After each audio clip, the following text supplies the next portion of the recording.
Tonight we begin a new feature, Voices of the Region. Each week we will hear from a journalist in our broadcast area covering news in the region.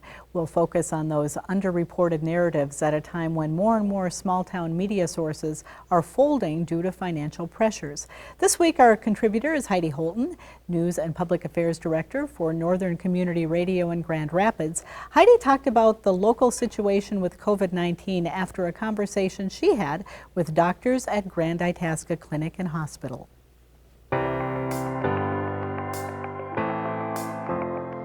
You could see how tired they were. We were doing a Zoom interview. They're there in their scrubs, and they talked about how the community really came forward at the beginning of this pandemic and supported healthcare workers across the country. And they said, that's great. He said, we've kind of plateaued. And he goes, and that's fine. But he goes, I don't need you sending me food. I just need you to wear a mask. And another big change was where people are getting the virus from. You know, as we began this pandemic, contact tracing was a big part of it. And now it's hard to contact trace. And so people don't really know where it's coming from. And there's so many more cases that they're not even quite doing that. They're just letting people know that, you know, even people are getting COVID, even when they're wearing a mask, even when they're following some of the rules. So they're working as hard as they can. They really talked about their nursing staffs and how much that they are working extra hours and how people that are working in healthcare systems are being extra careful in their home life and making sure that everyone can be treated.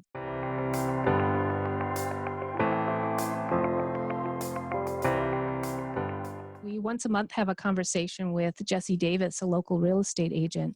And I was surprised from the get-go that his job got more and more busy as the pandemic wore on.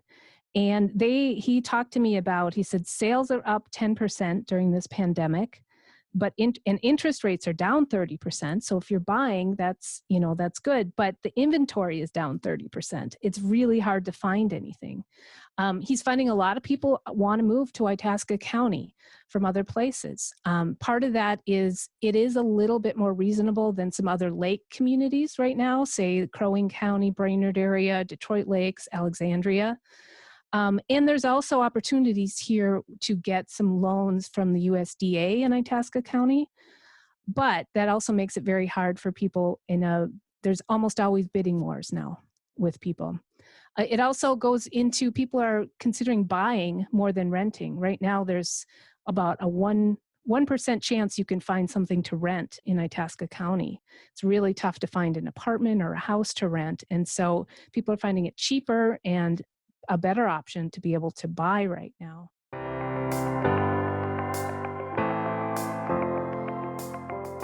They had been acquired by a Japanese company about a year ago, last September. And they have had really good success with what they manufacture.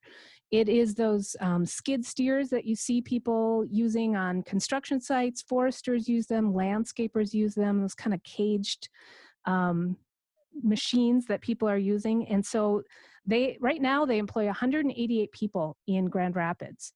And they are hiring for 28 more jobs with benefits. And so they're really excited about this. What they manufacture here goes all around the world, especially the United States and North Dakota.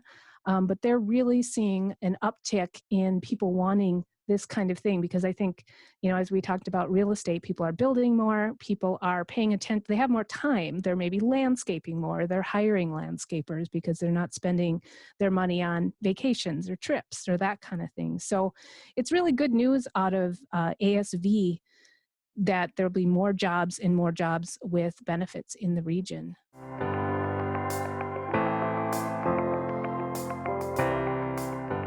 This had passed last year in the Senate that the Leech Lake Band would get some of their land back. And it just passed in the House of Representatives. The Congresswoman Betty McCollum was able to pass it. Both of those passed unanimously, which I don't think happens very often. It's just waiting for a signature from President Trump, and they're hopeful about that.